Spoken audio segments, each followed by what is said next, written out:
YSR Congress party అధ్యక్షుడు మాజీ ముఖ్యమంత్రి వైఎస్ జగన్మోహన్ రెడ్డి నేడు తాడేపల్లిలోని పార్టీ కేంద్ర కార్యాలయంలో విస్తృత స్థాయి సమావేశం నిర్వహించారు. ఈ సమావేశంలో రీకాలింగ్ చంద్రబాబు మేనిఫెస్టో అనే పేరిట ఒక ప్రచారం చేయాలి అని నిర్ణయించారు. దీనిలో భాగంగా ఇంటింటి ప్రచారం కార్యక్రమాన్ని జగన్ ప్రకటించారు. ఈ కార్యక్రమం జూన్ 25 నుంచి 5 వారాల పాటు రాష్ట్ర వ్యాప్తంగా నిర్వహిస్తున్నట్లు తెలిపారు. టీడీపీ నేతృత్వంలోని ఎన్డీఏ కూటమి ప్రభుత్వం 2024 ఎన్నికల మేనిఫెస్టోలో ఇచ్చిన వాగ్దానాలు, సూపర్ 6 పథకాల అమలు విఫలమైందని ప్రజలకు తెలియజేయడమే దీని లక్ష్యమన్నారు. వైఎస్ఆర్సీపీ రీజనల్ కోఆర్డినేటర్లు, జిల్లా అధ్యక్షులు, కార్యకర్తలు ఈ కార్యక్రమంలో పాల్గొంటారని తెలిపారు.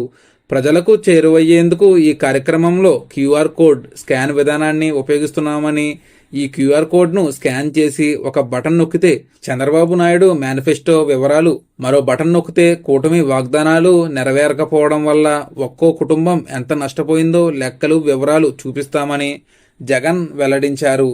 అయితే సూపర్ 6 హామీలో భాగంగా ఇప్పటికే ఉచిత ఇసుక విధానం, ఉచిత గ్యాస్ సిలిండర్లు, పెన్షన్ పెంపు, తల్లికి వందనం పథకాలతో కూటమి మొదటి సంవత్సరం విజయవంతంగా పూర్తి చేసుకుంది.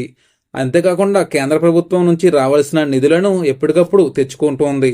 రాజధాని నిర్మాణం, పల్లెల నుంచి పట్టణాల వరకు రోడ్లు పడుతున్నాయి. ప్రతి పల్లెటూరికి నీటి సౌకర్యం కల్పిస్తున్నారు. ఒక మాటలో చెప్పాలి అంటే సంక్షేమం, అభివృద్ధి ఒకేసారి చేసి చూపిస్తున్న విజనరీ లీడర్ చంద్రబాబు నాయుడు అని చెప్పాలి. అలాంటి విజనరీ లీడర్ కి గొప్ప ఆశయం ఉన్న నాయకుడు దొరకడం, ప్రతి పల్లెల్లో వెలుగు నింపుతున్న పవన్ కళ్యాణ్ గారు ఉండగా ఇది డబుల్ ఇంజన్ సర్కార్ అని గ్రామాల నుంచి పట్టణాల వరకు ప్రతి ఒక్కరూ చెబుతున్నారు. మరి ఇటువంటి సందర్భంలో జగన్ చేస్తున్న ఈ ప్రయత్నం ప్రజలు స్వీకరిస్తారా, తిరస్కరిస్తారా అనేది చూడాల్సిందే. అయితే జగన్ మాత్రం ఈ కార్యక్రమాన్ని విజయవంతం చేయాలి అని పార్టీ శ్రేణులకు పిలుపునిచ్చారు. ఇది ఫ్రెండ్స్ ఈ రోజు వీడియో. ఇటువంటి మరిన్ని వీడియోస్ కోసం మన ఛానల్ ని సబ్స్క్రైబ్ చేసుకోండి. Thank you friends.